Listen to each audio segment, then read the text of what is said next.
bass.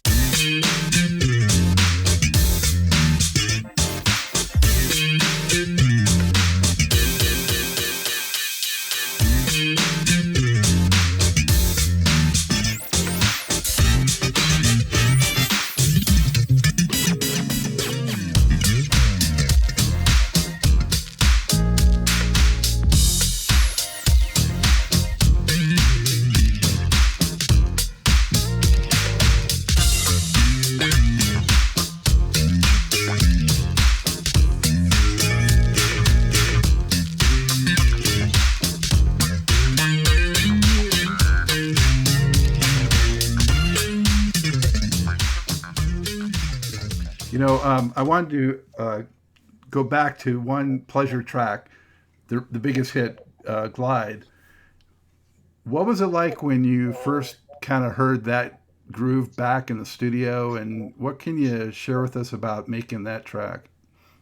Well, I mean, the one thing I can say about that particular record in general, and I can't say that I knew that it was going to be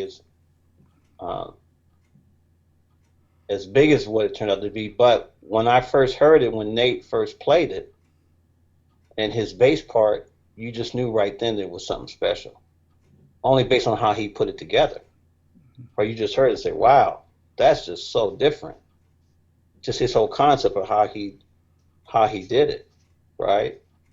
Almost similar when you hear anybody that plays something that's just, like I said, this sounds just so unique, you say, wow, that's just real unique right there, right? And so that's how it was when he brought it to the band. I was like, oh man, that's just real different right there. And then when we recorded in the studio, we went down to Fantasy and recorded it and put all the stuff on it, and you heard it back, it was the same feeling, like, wow, that's just one of those kind of things that's gonna jump out. But on the album itself, with the feature on the album, we had crafted that album to flow a certain way. So it wasn't, how can I say, I don't think inside the group, we never said to ourselves, okay, that was just the one song. Because you had so many songs on the record that had their own kind of unique feel to them, right? So if you looked at Universal Thing, how that sounded, oh, that might be the one. You just had all these different records on the album itself. So when you listen to me, the thing I love about the Future Now album is when you listen to it from top to bottom, it just has this whole feel to it that the band was able to accomplish. Yeah. It feels like one continual piece. You see what I mean? Yeah. And conceptual, yeah. Yeah, and so when you listen, so it was hard. So for me, it would have been, at the time, it would have been hard for me to say, okay, well, Glide, that's going to be the single from the record, because we had made this album that had this whole kind of feel to it. But Glide was a song that really emerged from it, and man, it's like even now today, I mean, almost every time when somebody knows that I'm from Pleasure, the first thing they'll say, well, yeah, that Glide song, man, I know how to play it on the bass. It's just one of those records that people just, man, it just has stood out for sure. It's what you call a seminal recording, yeah. And it was one of those things when I first heard it too, like a lot of the greatest tracks, it was just like a complete head turner. I was like, whoa. And yeah, like I said, then you look at the technical part of how Nate actually did it. That's what I'm saying. It's it's all worked in together. Like, okay, well not only does it sound different, but then you're like looking at him, seeing how he's playing it. That's like, it's freaking phenomenal, right? Yeah. And back then, you weren't doing loops. You're playing right the whole track. Yeah, from top to bottom. That's how he played it. That was the take. So yeah, you're correct. There wasn't no looping. There wasn't no cutting and pasting. None of that stuff. It was like, that's what came out from the session. Yeah, this dude's on fire. Yeah. But just the arrangement too, with the way the other instruments answered his bass on that, just great. Yeah, the arrangement. Yeah, I totally agree. Just really well put together song. And And like I said, that whole album has that similar feel to it. Just how the band conceived everything and played and put it all together. It just has a feel that's totally complete. Yeah, it's a total classic in my mind. So congratulations. Thank you. Still, congratulations on that, Marlon. Um, so, you know, uh, I guess the only other one I wanted to ask you about, because you've done so many projects, I could talk to you forever. But one other one I'll bring up before we talk about your new record, and that's En Vogue. How did you get that connection going, and what can you tell us about that? Yeah, yeah, how I got that connection to go on was on. I went up to Fantasy to work on a. They wanted to put together a special pleasure disc, um, and actually done a remix. They wanted to do with a remix of Glide that I'd done with Phil Caffel, the engineer who engineered that album, co-produced that album with us. And so I went up to Fantasy, and it just so happened that the producers, Foster McElroy, were in one of the other studios working on an En Vogue record. And first of all, I was a fan of En Vogue, but I was also a big fan of Foster McElroy. Those guys are, you know, awesome producer songwriters. I love that one And record so, they did. Yeah. yeah, super, super talented. So same thing, I can talk, but I'm kind of shy. So I was there the next studio, and I wanted to go over and say hello to him, but I was kind of shy. So I asked the engineer, his name was Steve Counter, if he would introduce me to him. So he brought me in the studio and introduced me to Tommy and Denny, and uh, we kind of said hello and stuff like that, and said, hey, let's maybe connect sometime. And I really didn't think much of it. So um, I leave out and come back to LA because Fantasy's up in the Bay Area. And one day I get a call from Denzel Foster. He goes, Marlon, uh, can you and Nate still play? I said, yeah, we can play. He said, well, I want to have you guys come up here and play on some music. So we started this relationship that went on for many, many years.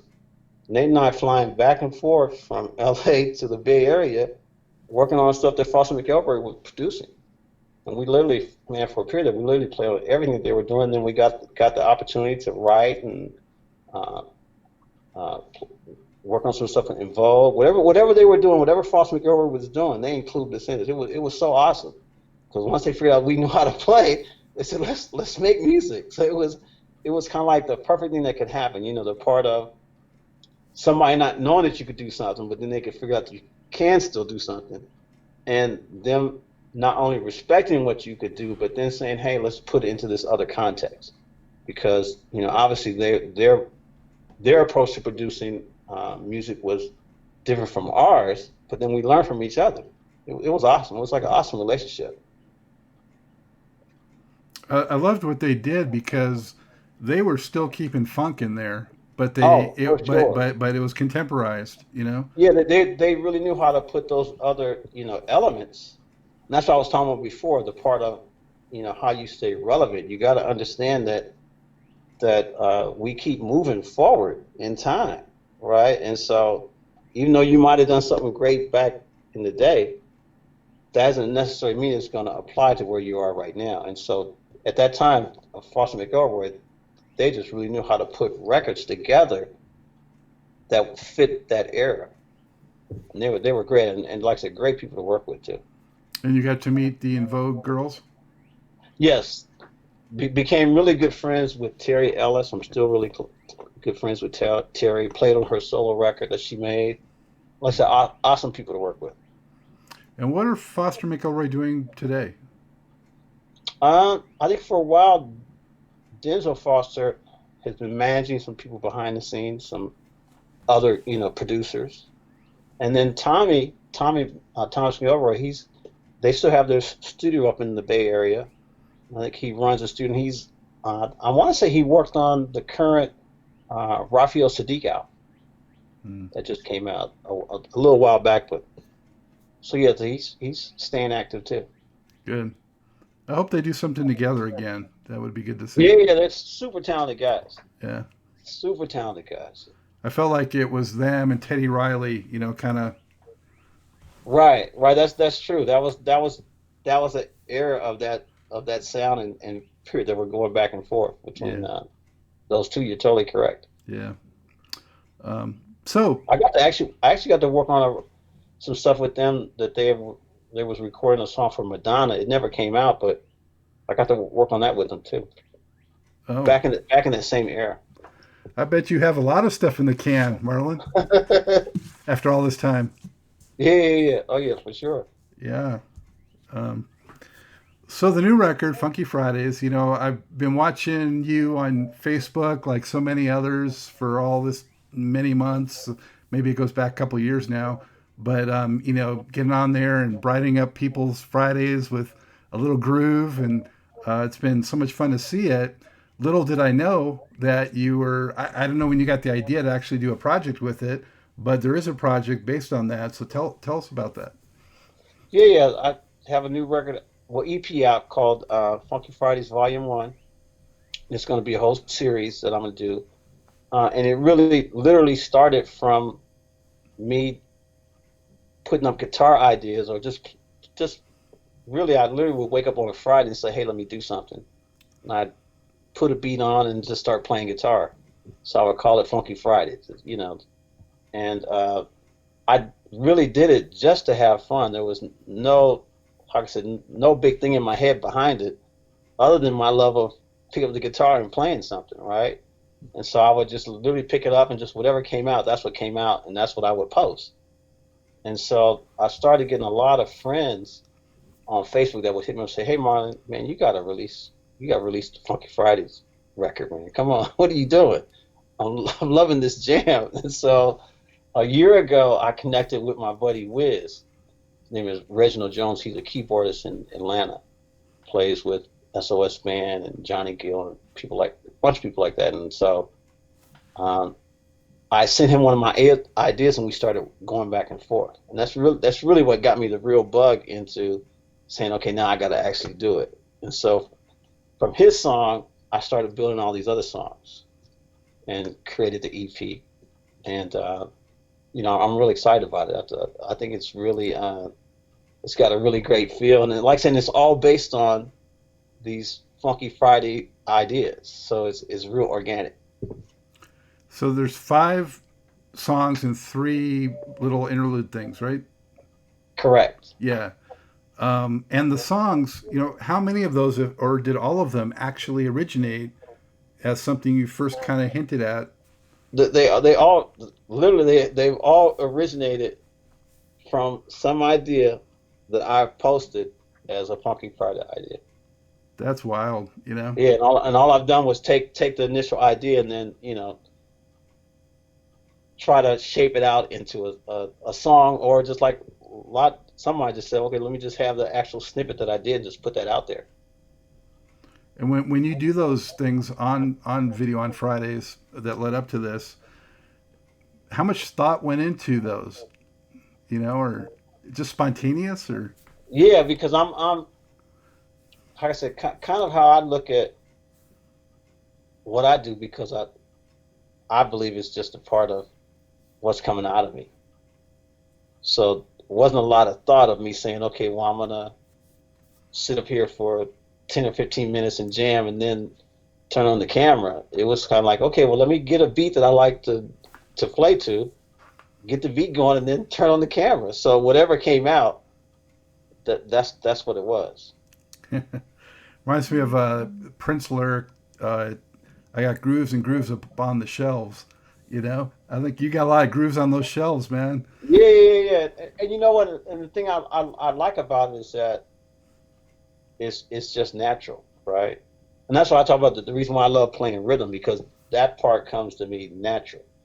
Is that okay? If I naturally will want to groove a certain kind of way, and it brought me so much enjoyment that people were liking it. So I said, well, let me just turn it into a series.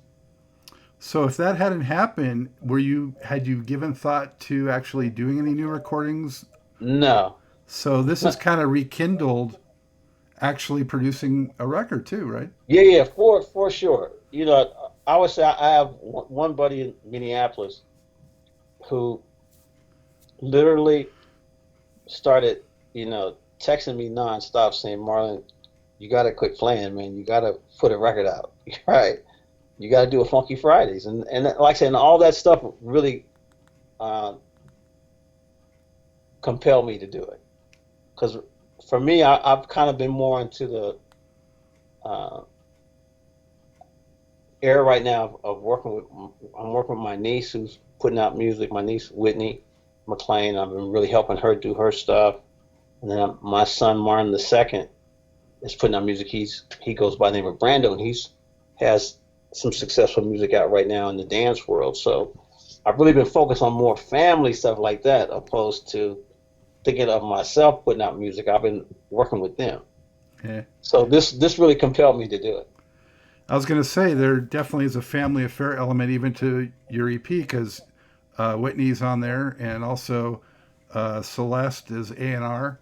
Yes, Celeste is my daughter. And I have to actually give her a lot of credit because I would work on my songs with a producer, Ralph Stacy. Then I would come back and play them to her, and I would ask her opinion. And she gave me some really good, uh, her opinions were taken very well by me, and a lot of the shape of how the record came together was really based on her ideas. Sounds like a chip off the block there. You know? She's well, I love her because she's how can I say she's a typical consumer, and what I mean by that is she's a consumer of the day. She she gets most of her stuff from Spotify, but she listens, and I'm talking about her playlist is a little bit of everything. Mm. It's not just one thing. Like man, I can get into her car and she'll put her playlist on her iPhone, and I'm like shocked because it'll be something totally current, but then she'll go back to stuff like from the 50s and 60s that'll be in her playlist that'll be like awesome and stuff that I haven't even necessarily heard. You know what I mean? So the one thing I actually like about today's part of music with Spotify and stuff like that, the part of discovery. Mm-hmm. If you want to discover music, it's out there, right? It may not, in other words, it's not the part of it all being hit driven as far as you have to hear it on the radio. It's about if you listen to those places that have that music, it's all about the discovery of it. So if you really want to dig deep and find other stuff, you really can. And my daughter Celeste has been like that, and it's turned me on to a lot of stuff. That's been great. incredible. That's great. Yeah, if you're proactive or adventurous, that is definitely an advantage of that. The records on this, I mean, all the tracks are great, Marlon, but the ones, the personal favorites for me, Mac and Cheese, that one is just slamming. And love that Yeah, one. that's the one I did with Wiz. Yeah, that one hits me right here, man. And Nothing But the Funk is the one that you did a fun video for, Yeah, right? yes. I love that record a lot too, and that came together with me and his name is Emmanuel Officer, who's actually very successful songwriter. Um, Through my producer Ralph Stacy, he connected us, and I think he did an awesome job. Really putting the vocal into context of where I was coming from with the music. Yeah, it's got real nice vocals and got the voice box thing going on. Yeah, that's my buddy Easy Rock from the Barcades.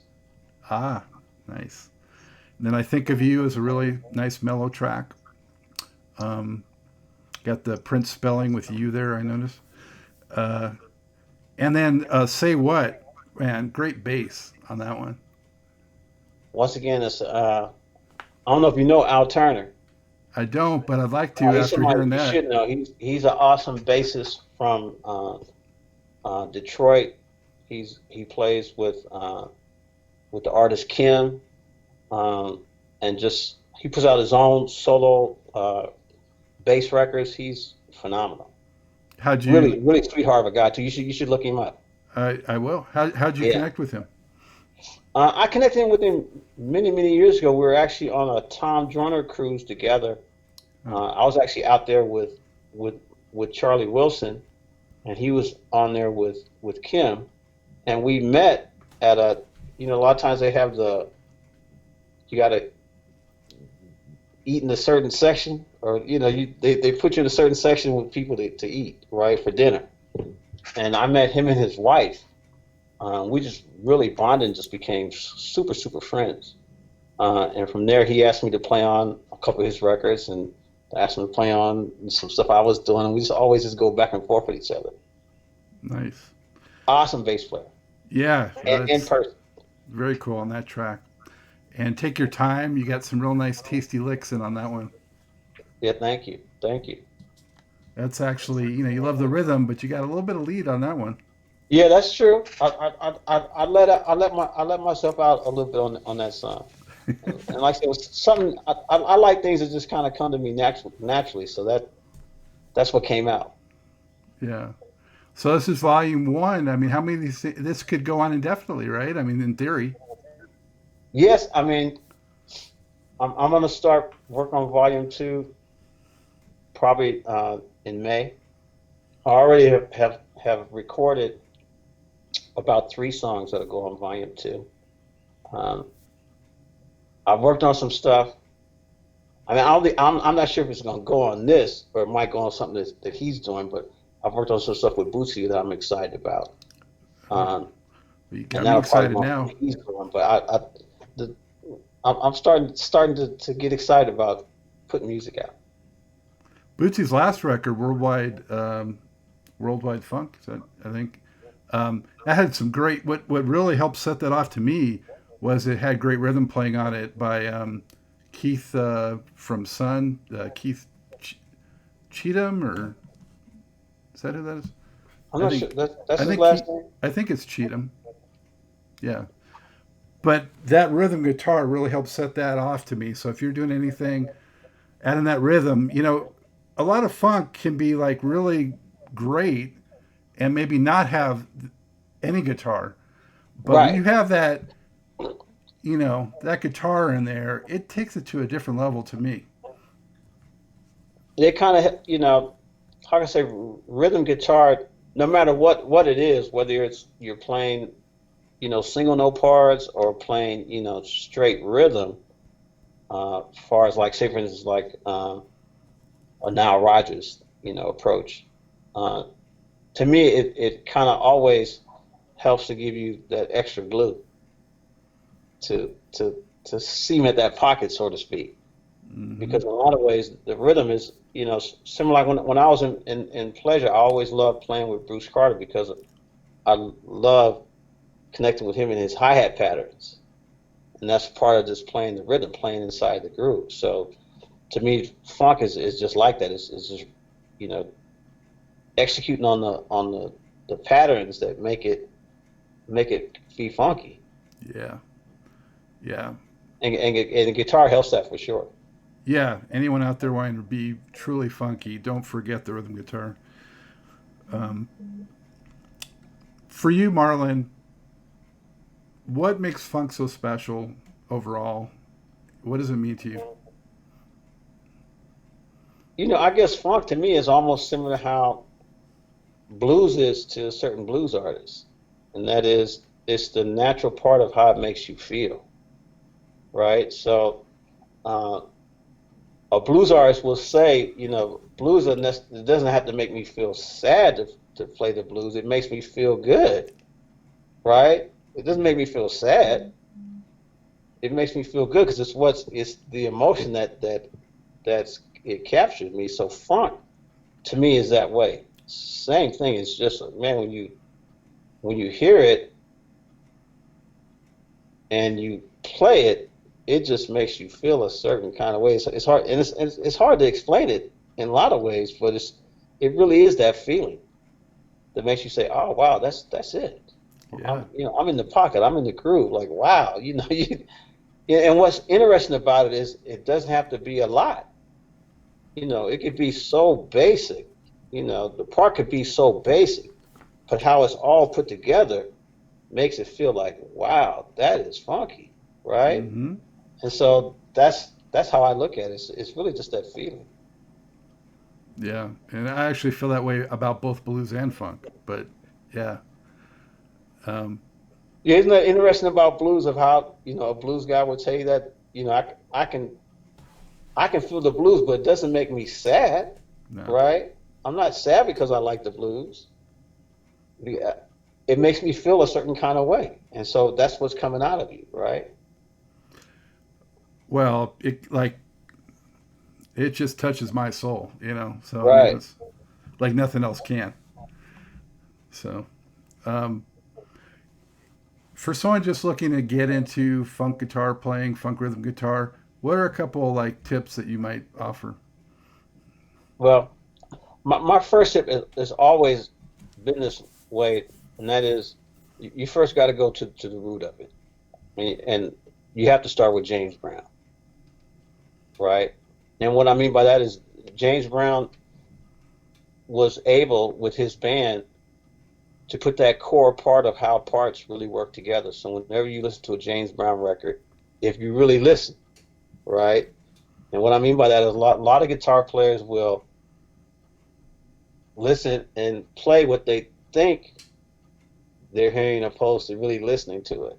And that is listen to how the parts intersect each other, right? Because James Brown would do, or the guitar player would da da da da da da da, ding ding ding ding, and they would do that the entire song, nothing else. That's it. So you have to learn how to play that and be in the pocket with it. In other words, not play it just any way. You gotta go ding ding ding ding ding for real, right? And not say to yourself, okay, I'm gonna play it, but then I want to do something else to make it seem like I'm a good guitar player or I want to stand out. So you go ding ding ding ding ding ding ding. No, you got to play ding ding ding ding ding and feel it, like feel it in that pocket. Because when you lock it all together, that's what creates that whole funk part of it. Da da da da da da da. Ding ding ding ding ding. Along with the beat and the bass, all that stuff together creates that funk. So I would always say start off with James Brown, and then from there, you go to like the meters. Meters the same way. God, they were, God, man, that guitar player was just crazy. Just so in the pocket with how he did his stuff, right? Just man, you just listen to it and say, man, that is just straight funk.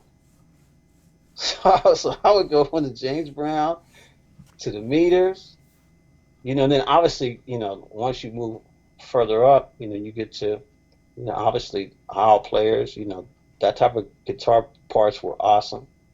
There's so many examples of how can I say where the rhythm guitar is just locked into into the fabric of the song. Mm-hmm. And obviously with guys like Al McKay, same thing. His parts are just so woven into Earth, Wind and Fire songs. You can tell that Maurice heard what he was doing and built everything around it because the rhythm is such a central part of most of their major records, right? And so that you got to really listen to me the part of rhythm guitar is just you just really listen to the parts and figure out what the guitar player is doing, and then just really try to feel it yourself, and then create your own style from it.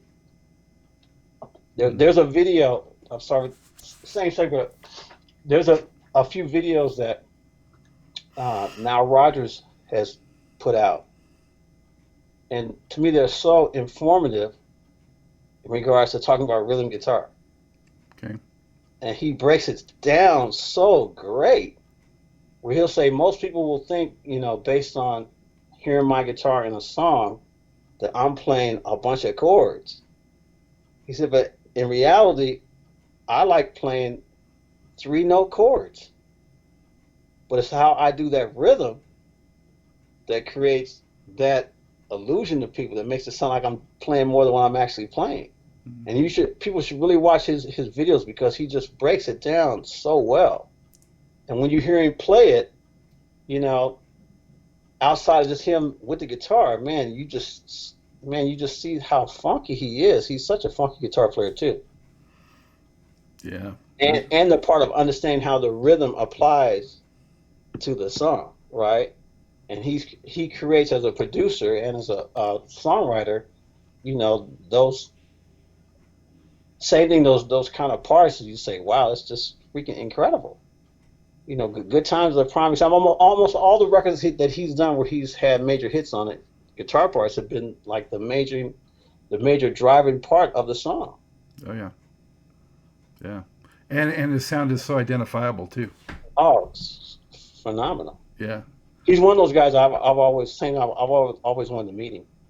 And we were getting ready to do Dazz Band was going to do a show in Philadelphia, but it got canceled because of the coronavirus stuff. It was going to be in June. So I was looking forward to meeting him. Yeah.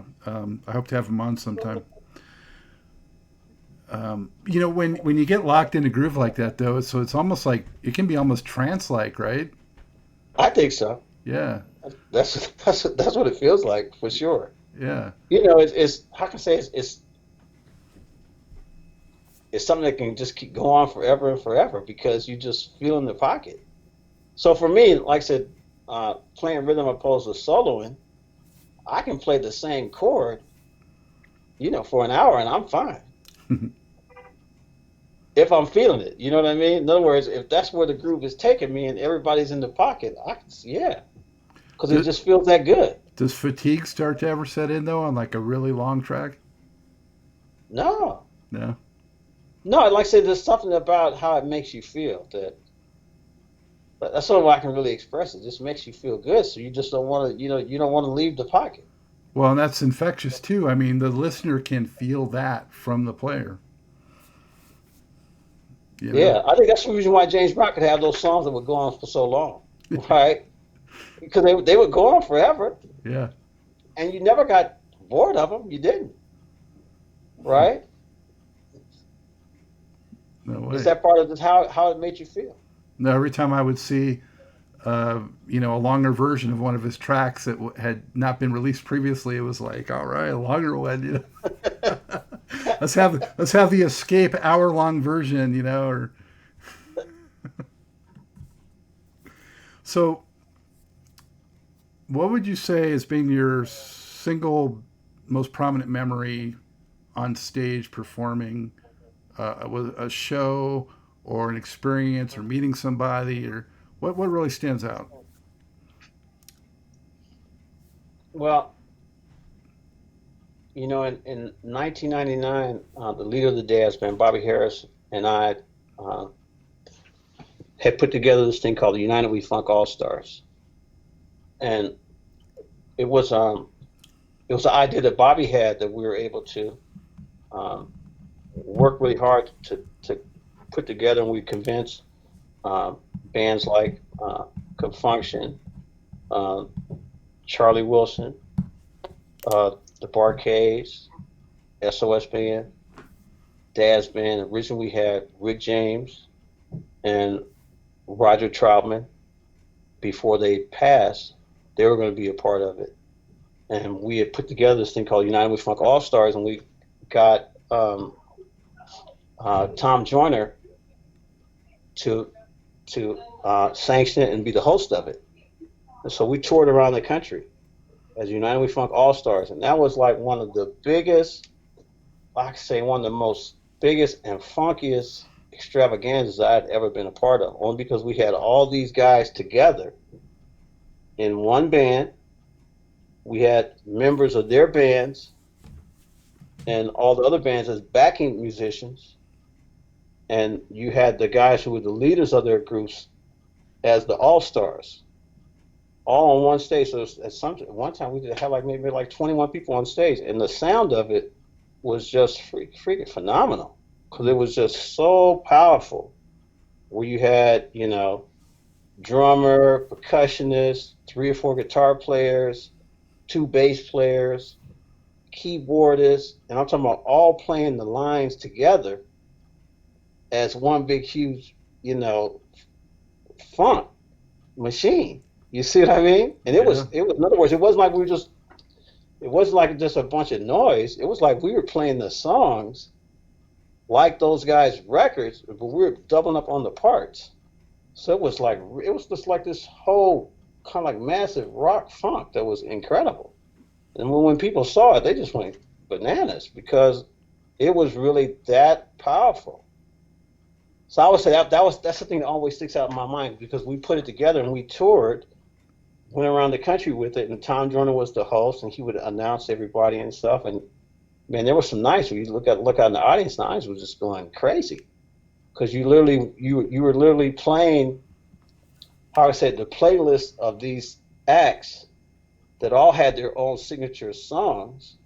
Like, we played some of the Gap Band songs, you played the Confunction songs, you played the Bar K songs, you played the Dazz Band songs, SOS songs, all together as one major playlist. And everybody in the group all played and sang together. So Yeah. it was massive. Was there much rehearsal? Oh no, yeah, we rehearsed and we did one of our very first shows we did it was for a BET conference out in Palm Springs, but then we did a major show at the Universal Amphitheater, and it was incredible. Hmm. I So wish I would yeah, have seen that. that would be for me one of the highlights of my career, only from the aspect of how can I say you with all these acts and artists, you know them, you from growing up and opening up on shows and stuff like that, you get to know them, shake their hands and hug them and stuff like that. But with United We Funk All Stars, we really got to know each other. In other words, we were with each other as family for a long period of time. So it was a whole nother kind of feeling of getting to know somebody. You know what I mean? Yeah. Because you're with them on the road and you practice with them. You really got to know them and their families for real. So it was a whole nother experience. And it was awesome because once again, I've always looked at it as being a fan. So these artists I'm fans of, but now we're working on music together, right, and playing together on stage. So it was phenomenal. It was awesome. And I think a record came out. Was it? Yeah, so there was a United We Funk record that we put out. Then we put a United We Funk All Stars live record out. Right. Yeah. Man, I'd like to see that happen again one of these days. You know, we still have, some people have left us, but we still have enough out there, I think, to still do it. So, Yeah, that's so true. you That's know, so true. anything else on the horizon besides the Funky Fridays Part Two and working with your kids and Besides that, I also work with a very talented guitarist. His name is Tim Bowman. I don't know if you know Tim. He's a smooth jazz guitarist. He has a couple projects getting ready to come out. I'm really excited about. And I'm always, always writing songs and stuff like that. I would say, my main focus besides doing this Funky Fridays thing is my niece and my son. So that's what I'm really excited about. uh-huh. So how can people get your record and keep up with everything you're doing? Yeah, yeah. The Funky Fridays is everywhere. iTunes, Spotify. You can buy the CD at Amazon.com. Um, you can always find me on Facebook or Instagram. That's pretty much where I'm at. And I want to thank you for having me on your show and just always look for new music. Yeah. Hey, thank you so much for coming on. Continue to be safe, and You too. wish you continued success. And I look forward to hearing more Marlon McClain music always. Thank you, Scott. Thank you. Hey, back at Truth and Rhythm headquarters. Thank you for joining us on another magical ride with Truth and Rhythm. Whether you're watching or listening, as always, thank you so much for your continued interest and support. Be sure to subscribe. Go to YouTube, go to the Funk and Stuff channel. That's where Truth and Rhythm lives and breathes and thrives. Also, goodies here like TIR Quick Takes. And if you subscribe, you know what? You get the show before anyone else. It's free. If you love jazz, funk, R&B, soul, you can't miss it. Pass it along. Tell a friend. Tell family. This audience is growing. and it is a beautiful thing, all coming together for the love of this great music. Also, if you can throw us a buck or two, we could use the support financially, keeping the lights on, keeping the servers going, all these expenses. If you can help support the program, whatever you can give, much appreciated. Go to the funkandstuff.net website, and on the right hand side of every page, you just click and you can donate through PayPal, credit card, whatever. Very easy to do and so much appreciated. And if you do a sizable donation, I will mention you on the program. Also, drop me a line. Email me at scottg@funkandstuff.net. Let me know who else you'd like to see on the show, what you enjoy about the music. Let's just kibitz and talk about stuff, talk music.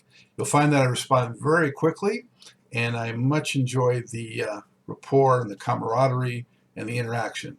Always remember, this is your show, The True Music Lover. So for now, that's all the time we have for this one. It's a wrap. As always, Scott Dr. GX Goldfine saying, keep on vibrating to the rhythm of the one.